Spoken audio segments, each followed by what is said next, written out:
O site Agenda Maranhão está na cidade de Icatu, segunda cidade mais antiga do Maranhão. José Almeida foi prefeito de Icatu, foi vereador por 3 mandatos, foi presidente da Câmara, diversas vezes secretário municipal. Mas o senhor José Almeida é, sobretudo, um pesquisador, um historiador, apaixonado pela história do Maranhão, estudioso da história de Icatu e autor deste livro, Icatu, Terra de Guaxenduba, que foi lançado por ocasião dos 400 anos da Batalha de Guaxenduba, que foi um marco histórico importante aqui no Maranhão. Senhor José Almeida, de onde o senhor tira tanta inspiração e também quais são as suas fontes de pesquisa para escrever, por exemplo, este livro sobre a Batalha de Guaxenduba? Olha, esse livro, Icatu, Terra de Guaxenduba, 1614-2014, é fonte de um trabalho intenso durante 20 anos. Nós temos mais de 70 autores aqui, referência de autores da bibliografia do livro, né? Então, Icatu foi onde aconteceu a célebre Batalha de Guaxenduba entre os portugueses, comandados por Jerônimo de Albuquerque, Maranhão, e os franceses, de Daniel Latouche, senhor de La Ravardieres. Isso aconteceu em 19 de novembro de 1614.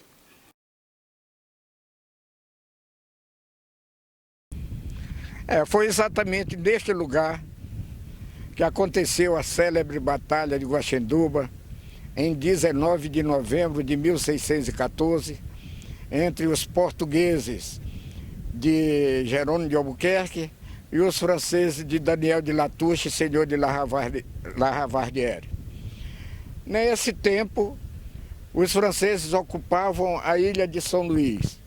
Os portugueses, sabedores que a terra eram deles, as terras eram deles, eles resolveram organizar uma esquadra lá em Pernambuco, comandada por Jerônimo de Albuquerque, Maranhão, com o destino a expulsar os franceses da ilha de São Luís. Os portugueses, primeiramente, se estabeleceram na foz do rio Periá, onde ergueram uma grande cruz e celebraram uma missa. Essa foi a primeira missa celebrada por portugueses em terra maranhense. E nesse local hoje é a cidade de Primeira Cruz. De lá eles vieram e encontraram aqui o sítio Guaxenduba, aqui onde construíram o forte. Eles chegaram aqui no dia 26 de outubro desse mesmo ano, e no dia 28 de outubro deram o nome ao forte de Santa Maria de Guaxenduba, em alusão à data do nascimento de Nossa Senhora. Os franceses tomaram a iniciativa da luta. Eles embarcaram aqui do Forte de Itapari, bem perto hoje ali da cidade de São José de Ribamar, que está aqui na nossa frente, e vieram combater os portugueses aqui deste lado. As forças de Daniel de Latouche eram 400 homens, e mais de 3.000 índios tupinambás, que vieram em grandes canoas, 56 grandes canoas, e 400 homens e mais de 3.000 homens, mais 3.000 índios tupinambás, enquanto as forças de Jerônimo de Albuquerque eram bastante resumidas, só 180 homens de farda e 180 índios tapuias. Aí tudo começou, o grande combate começou às 10 horas desse dia 19 de novembro, e se estendeu até às 4 horas da tarde, às 16 horas, principalmente. O resultado desse combate foi desastroso para os franceses.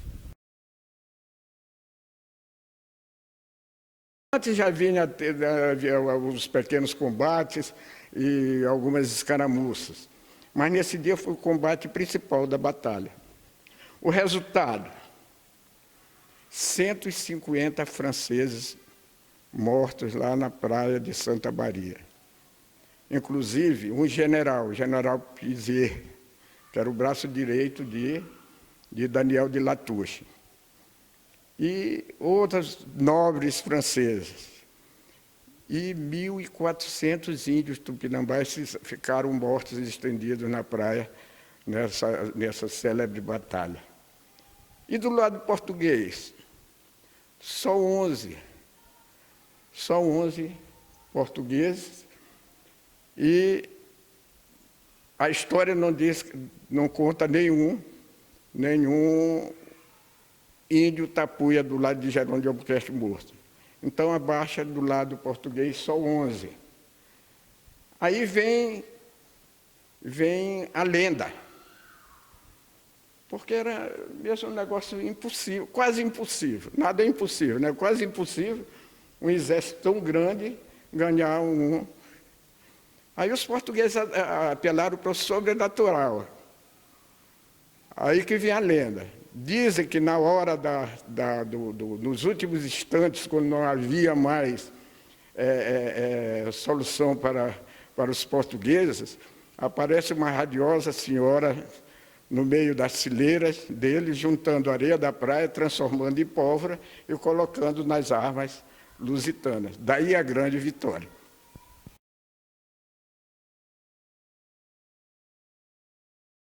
Nós estamos na sede do Instituto Histórico e Geográfico do Maranhão com o professor, pesquisador e presidente do Instituto Histórico e Geográfico, Euges Lima. Como é que você descreveria a cena da guerra, o posicionamento de Jerônimo de Albuquerque, o posicionamento de Daniel de Latouche, se pudéssemos visualizar isso hoje? Os franceses, eles, no caso aí liderado pelo Daniel de Latouche, eles estavam tão autoconfiantes da vitória deles, né? Eles acreditavam, por conta de estarem mais bem equipados, em maior número, que eles iam vencer facilmente os portugueses. Então, eles, numa madrugada do dia 19 de novembro de 1614, eles atravessam, eles saem do forte de Itapari, né?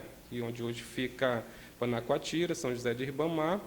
Os franceses eles construíram 4 fortes na ilha, né? E atravessam a Baía de Guaxenduba, que hoje é a Baía de São José, para fazer guerra aos portugueses que estavam acampados na Baía aliás, na praia de Guaxenduba, né? No Forte de Santa Maria. E aí eles desembarcam, né? Desembarcam. E enquanto eles estão desembarcando, né, as tropas de Jerônimo de Albuquerque, que estavam em condições bastante precárias, eles passavam fome, eles passavam necessidade de todas as ordens, né? Eles entendem que eles não teriam chance de enfrentar os franceses a não ser que eles fizessem um ataque surpresa antes que eles pudessem, os franceses, desembarcar e se fortificarem, né? E é isso que o Jerônimo de Albuquerque, junto com o Diogo de Campos, né, que era o sargento-mor do Brasil, que era um dos comandantes, né, das tropas portuguesas, que auxiliava o Jerônimo de Albuquerque, foi isso que eles fizeram. Enquanto os franceses estão desembarcando, estão no livro Jornada do Maranhão, o livro, né, o texto fala que a praia ficou coalhada, né, repleta de índios e de soldados, que era um verdadeiro inferno, né? Então eles fazem esse ataque surpresa, né, e dividem o seu exército, tanto de portugueses como de índios, em 2 colunas. Isso também é fundamental. Uma coluna pela praia e outra coluna pela colina, pela montanha, né, pelo morro, vamos dizer assim. E aí eles fazem essas 2 colunas, chega uma coluna na praia, dá combate aos franceses, os franceses são pegos de surpresa, né?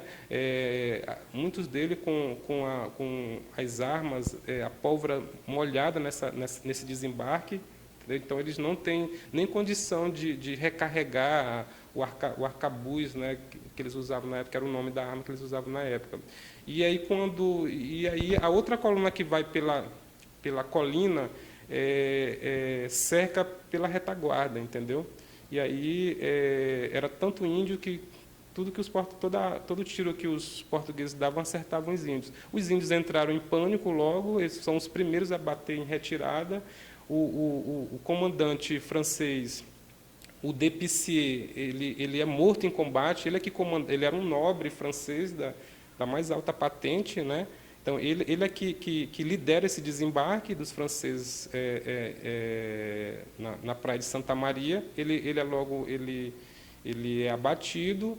Isso gera um pânico entre eles, e aí os portugueses, junto com os índios que apoiavam os portugueses, eles acabam causando uma verdadeira mortandade, né? Os portugueses, as tropas luso-brasileiras, né, vão queimar as canoas dos índios tupinambás, que apoiavam os franceses, né?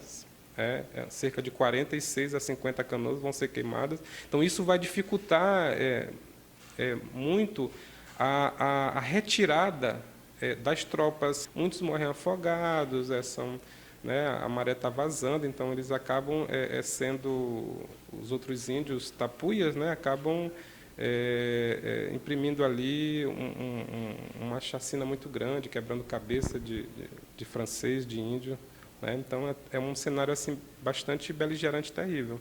Tem a questão da maré, né? Quando eles batem em retirada, a maré já tá baixa. As tropas, o Daniel de Latouche tinha em torno de 400 soldados, mas só 200 desembarcam. Ele não desembarca, ele fica no navio, né, na Bahia, observando de longe. Quando ele percebe que aconteceu, que as suas tropas, né, estão em desvantagem, estão sendo massacradas pelos portugueses, ele tenta, né, ajudar, mas aí já é tarde, porque a maré baixou e os navios não conseguem mais chegar até a praia. Mesmo assim, ele ainda atira, né, os canhões do navio atiram, por isso que depois foram encontrados, tem balas, né, encontraram artefatos na praia, possivelmente deve ser as balas, né, e tal era a confiança do Daniel de Latouche que ele venceria qualquer tipo de hostilidade aos portugueses, porque ele nem quis desembarcar todas as tropas, né. Então, só para resumir, a gente observa que são dois modelos de guerra, né? O modelo europeu, baseado na Guerra de Flandres, né, onde a guerra tem todo um ritual, tem toda uma ética, onde os exércitos não atacam antes de avisar, né? Então, essa era a concepção de guerra que os franceses tinham, né, ao molde europeu, ao molde de Flandres, né? Tanto é que eles mandaram um mensageiro antes de começar a batalha. E esse mensageiro foi preso pelas tropas de Jerônimo de Albuquerque. Ou seja, Jerônimo de Albuquerque não respeita nenhum tipo ele não respeita esse tipo de guerra europeu. Então, o que a gente observa aí é o confronto de dois modelos de guerra. Ele está acostumado a fazer uma guerra como se fazia no Brasil, com os índios. E isso que dá vantagem para ele nessa batalha, né? Por isso que essa batalha é chamada de Primeira Guerra Brasílica, né? Porque é a primeira guerra aos moldes do Brasil, ou seja, elementos portugueses, mas elementos indígenas.